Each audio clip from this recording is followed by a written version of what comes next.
Greetings. Welcome to Growth Hacking Show, where we have company founders, CEOs, senior entrepreneurs, directors, presidents come and actually share their experience, their success secrets, how they're growing their companies, and the best of all, they also share their missteps to avoid, so that way it doesn't cost you money. You can learn from their mistakes how to grow your company.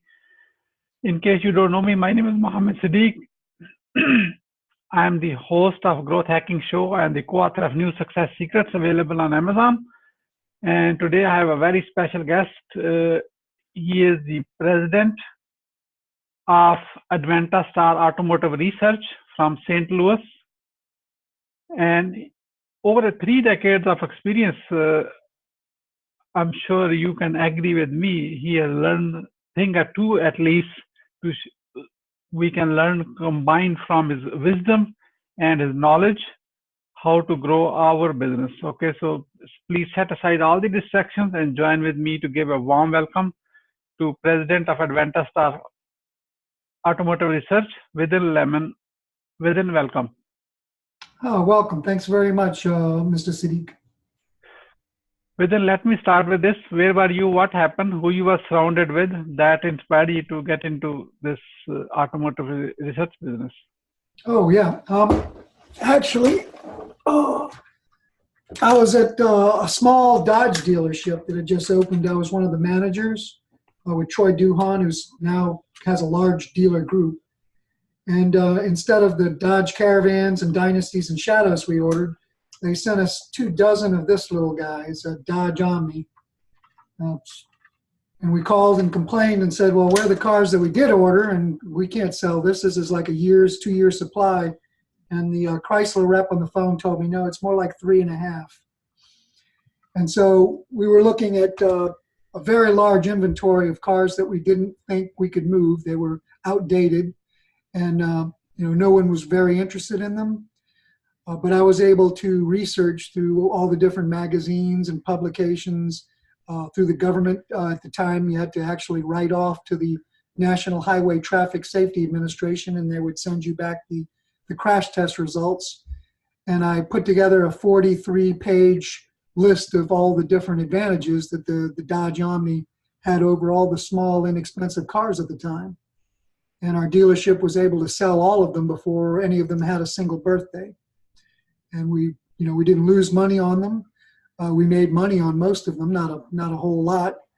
But it showed that a targeted amount of research to lay out the exact facts of why one automobile was better than another with specifics and exact, third-party details could help sell automobiles very effectively. And so from there, I expanded to other Chrysler automobiles. And eventually we went and branched out and automated some points and were able to publish, probably around 100 to 120,000 pages of detailed automotive comparisons a year now. 100 to 125,000 pages? Oh, yeah. That's a lot. Yep. Luckily, we don't have to print them and publish them in binders anymore and ship them. All digital, people are using it on their phones now. Oh, yeah. So, no, great. Thank you so much. That's a great. So if my car, whatever I decide to buy and people are deciding to buy, that is based on some of the information is coming from work is done from your company? Yep, a lot of the time. And it's because everyone purchases an automobile for different reasons. Yeah. Otherwise, they could just build one car 1,000,000 times and everyone would be happy. Yes. Thank you so much. So Withan, you have interesting, like how you started this. So you have been doing this almost 3 decades now. So I wish we have like a lot of time to actually gain your wisdom from this. We are going to make this very quick. So based on your 3 decades of experience, what are the top 3 missteps to avoid to grow your business? Because you started from, very incident to make it a big with, or mostly automotives have been using your research ongoing basis. I think the primary misstep that a lot of people make, whether it's just starting out or even, in a full large corporation, that's publicly traded, is to depend on trying to recruit, hire, and surround themselves with extremely flashy, impressive people. And over the years, I found that extremely flashy, impressive people, the so-called super salespeople that can sell ice cubes to Eskimos, are generally much better at selling themselves and their exact wishes to you than they are at selling what you have to other people. Whether it's a salesperson, whether it's an engineer, whether it's anybody, if this person seems to be just so polished and so slick and so absolutely perfectionist on the exterior, generally that covers up the fact that their motives are their own and not towards the good of you and your company. And it's happened more than once where somebody who seemed like they should have been able to, just boost us 50% overnight, instead set us back months or years. Okay, that's a big one.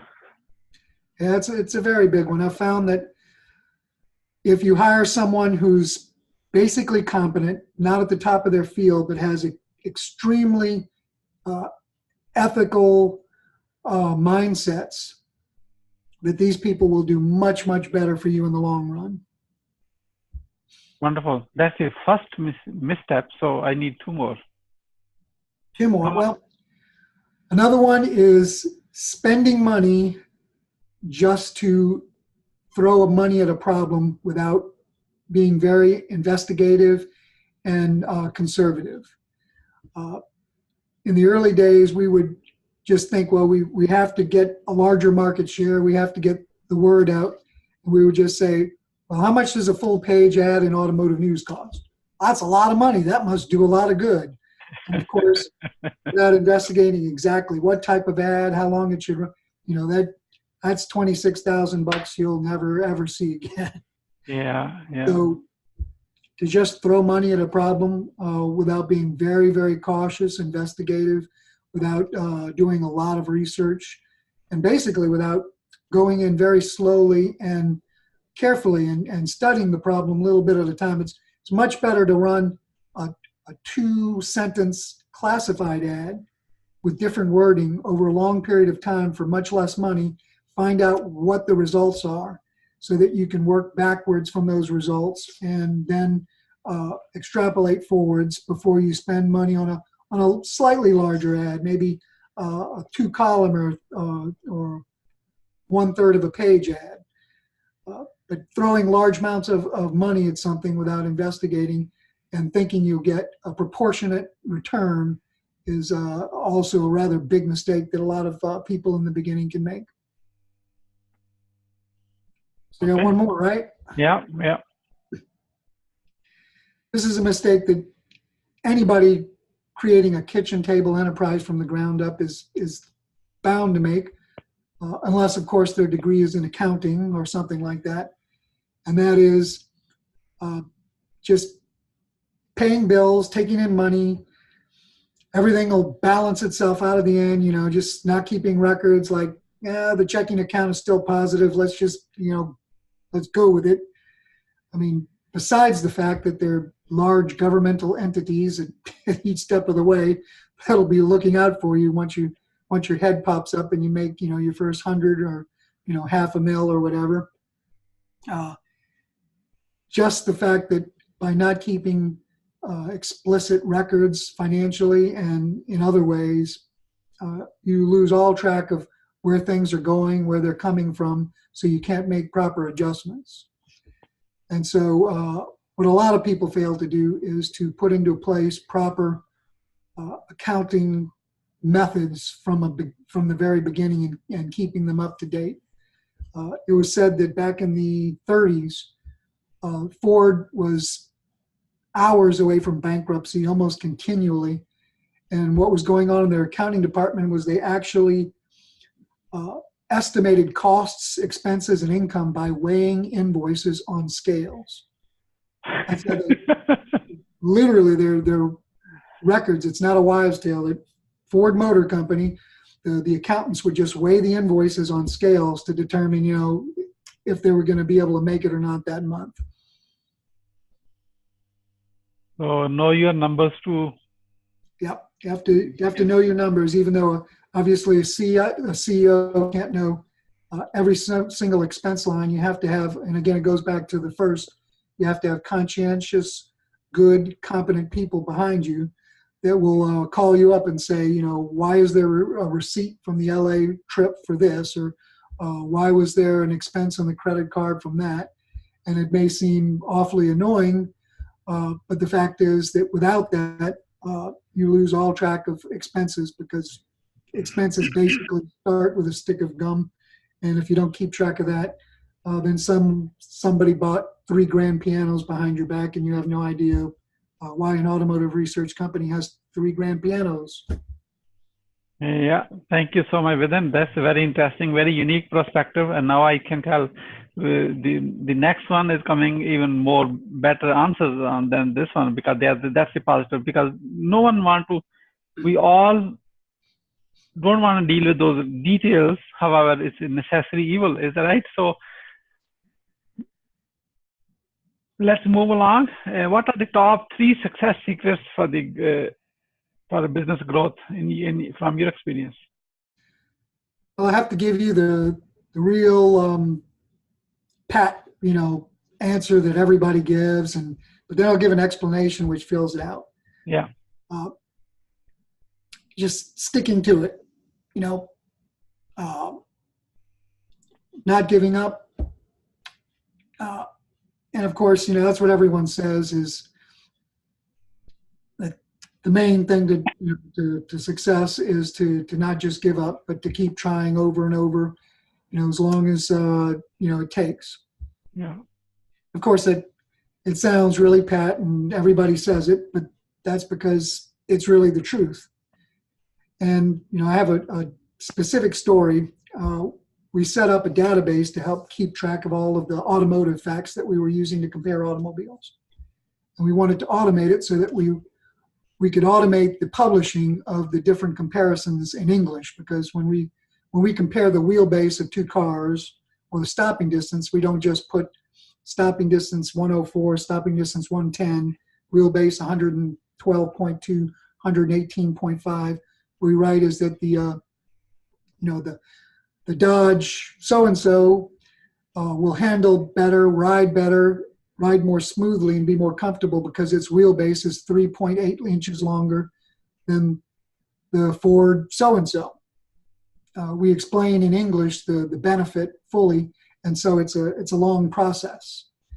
And we were told that a database couldn't really do that unless we hired dozens and dozens of extremely expensive programmers and spent millions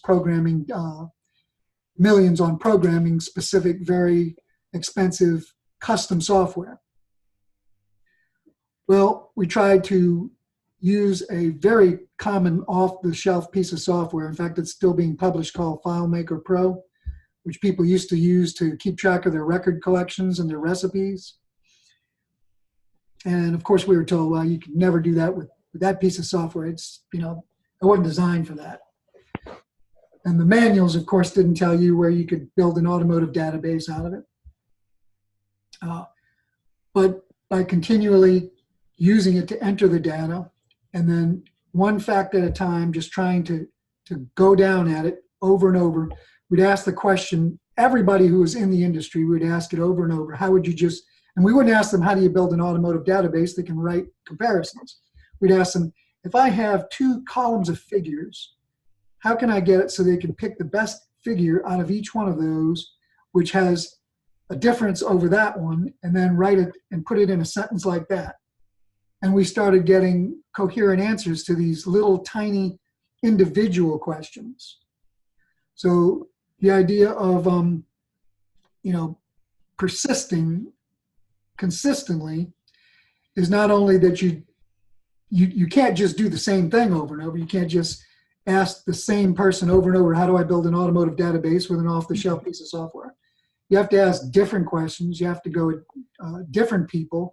You have to ask in different ways. So the mistake people do when they take the pat answer of persistence is they think, oh, well, I just have to keep asking the same thing or doing the same thing over and over and over, and eventually I'll win.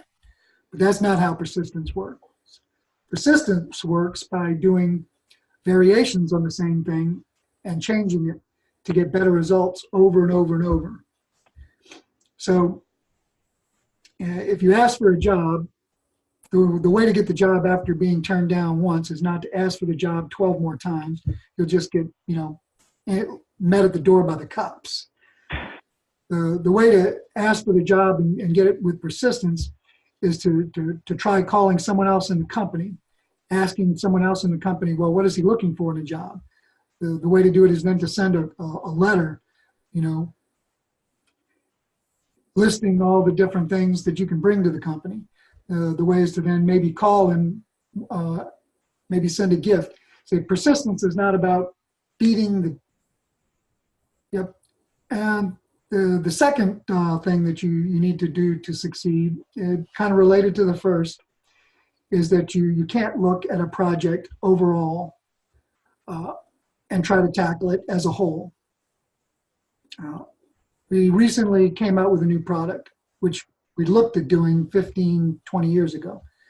We call it the super brochure. Its technical name is advanced research, where instead of doing a comparison, we list all of the advantages of a specific automobile in a vacuum without another competitor next to it. And it would seem to be a real simple thing to do from the data that we already have that we use for comparisons. But when we used to try to look at it as if, let's convert this whole thing over, it never worked. The project was too big and over-encompassing. But when we took one individual thing and said, well, how do we write a sentence where we just talk about the good part of the powertrain warranty on this car? Well, that was extremely simple. And so all we had to do was look at each specific part and say, well, how do we do it so that we make it do this? And how do we do it where we make it do that? And so again, the second part, other than persistence, is to just simply get a focus on a tiny part of the project and get it done.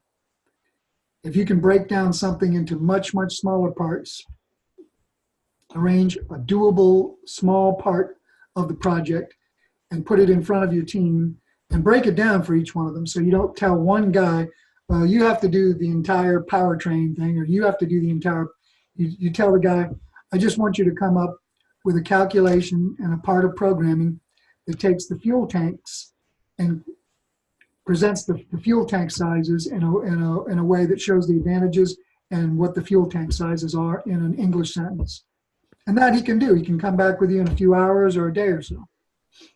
And so the other part is to, even though you have to keep an overall look on the complete project, what you need to do is break it up and present it as small, easily achievable goals that can be handled one at a time. Great. Very, very well detailed wisdom. So take it and make it a small jobs, and plus you have a sense of achievement. You can track the progress to how much you have achieved, instead of, oh, I'm stuck in the making of the whole thing, Exactly, because if you get mired down into the making of the whole thing emotionally, from a morale point of view, you're done for. Yeah. So the one more. The last part, I'll have to flip one of the bad things. Okay. And that is, I find somebody who is ethically beyond reproach, somebody who, scares you almost as to how honest and above board they are, is much better than somebody who's like the top of the heap. If I can find somebody who will never lie to me, I prefer that to somebody who will be very good at lying to my customers. Let's face it, if a guy is going to snow your customers, he's going to find it a lot easier to lie to you to your face. Because, after all, the customers, he deals with maybe once or twice a year. You, he deals with all the time. So he'll figure out how to lie to you real good. So I find that finding basic, competent, but extremely honest people is better than looking for the most superstar players and not worrying about their honesty. I'd much rather have somebody who's extremely honest and maybe struggle a little bit, because that person, if he does have a problem, he's going to tell me about it and we can help him fix it. The other person, if he has a problem, he's going to lie about it, because number one, he's used to being treated as a superstar. So if he never fails, you know, it's going to embarrass him. So he's going to cover that up, and that's going to come back and bite you really badly. You know, the other guy, he's going to tell you exactly what it takes to fix whatever's wrong. And so the whole team can handle it. And he'll be a much better integral part of the team, because nobody else on the team will have to be watching out for, you know, what that guy's doing behind their backs. Oh, that's a really great one. Withan, really appreciate it. You know, really enjoyed. You have very deep knowledge, and I'm just going to ask a follow-up question. Looks like integrity is very important. Of course, you know, telling the truth the way it is. You know, whatever if there's a problem, bring it on so that we all can work on that, solve it. You know, instead of trying to hide it and lie it, because that problem will get bigger and bigger. The reality is you are not working towards the solution. You know, of lying.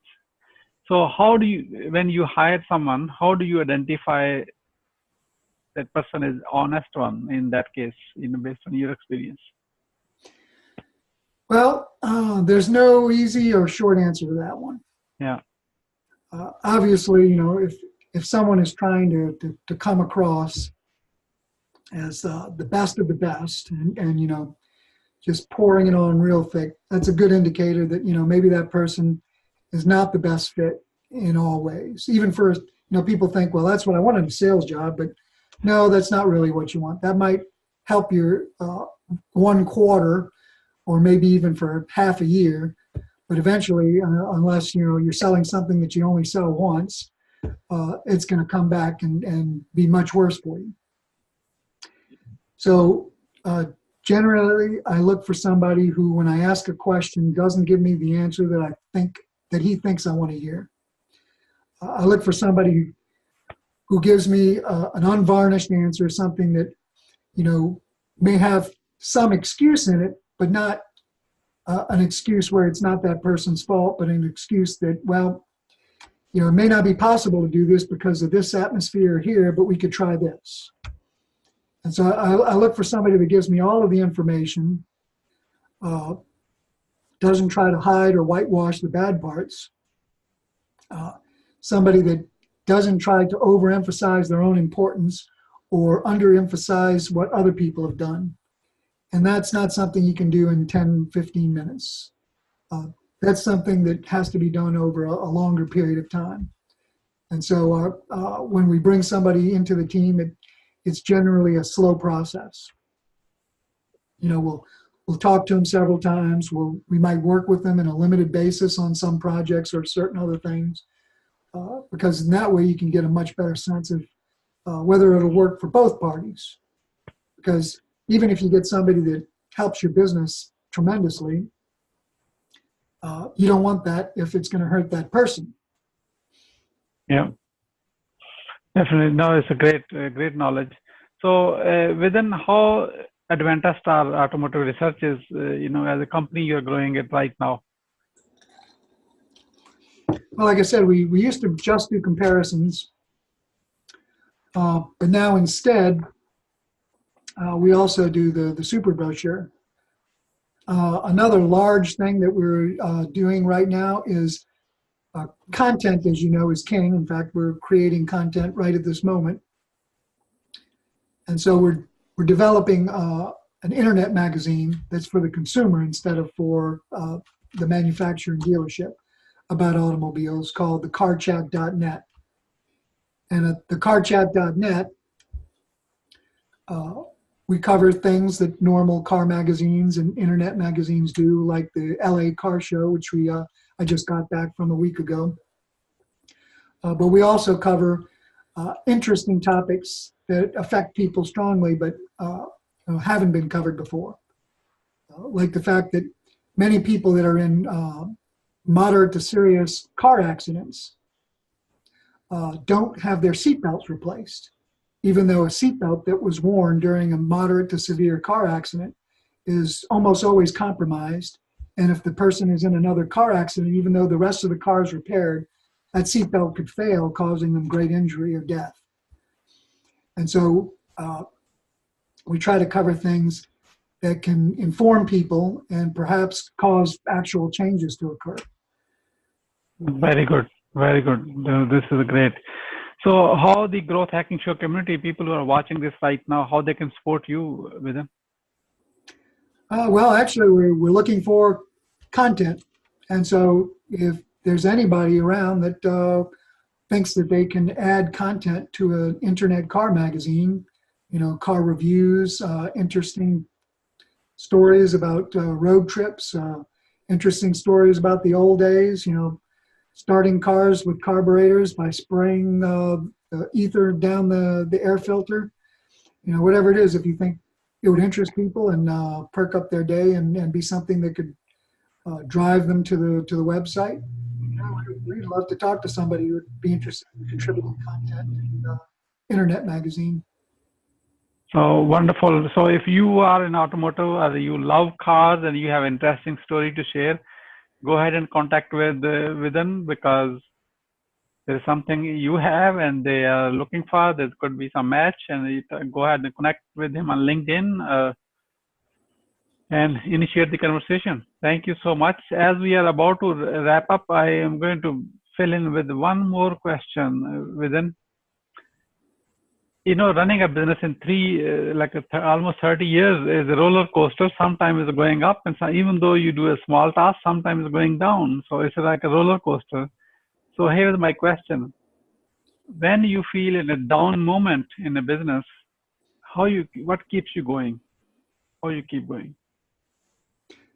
Well, to go back to the small task thing, if I feel really embattled or really stressed out, I just concentrate on completing a lot of those small tasks.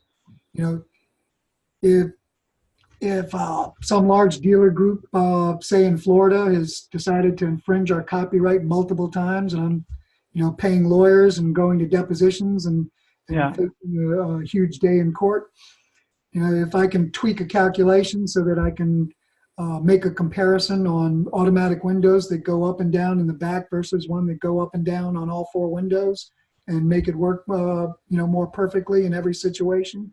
Well, that can keep me from becoming too stressed about the overall picture. Yeah, good. Thank you. So, Withan, as we are about to wrap up, what would you say as a final word? Well, overall, if you have a decision to make and you're not sure about what to do, you can pray about it, you can ask other people, but the general best answer is to think, which one is right and which one is wrong. Not which one do I think will make me money, or which one will, make my company stronger or better, but, which one, if I was not involved with this company, would I think, well, that person did the right thing, versus which one is, well, that person did the wrong thing. Yeah, so do the right thing every time. So that's the key, that's the lesson. So thank you so much, Withan Lemmon from Advanta-STAR Automotive Research, for sharing your wisdom with us today on the behalf of Growth Hacking Show community and our entire team. We really appreciate you. This is Mohammed Siddique signing off from Atlanta, Georgia. Wishing you good luck, good sales, and I do hope our path cross again with another amazing guest. Until then, all best wishes. Thank you very much, Mohammed.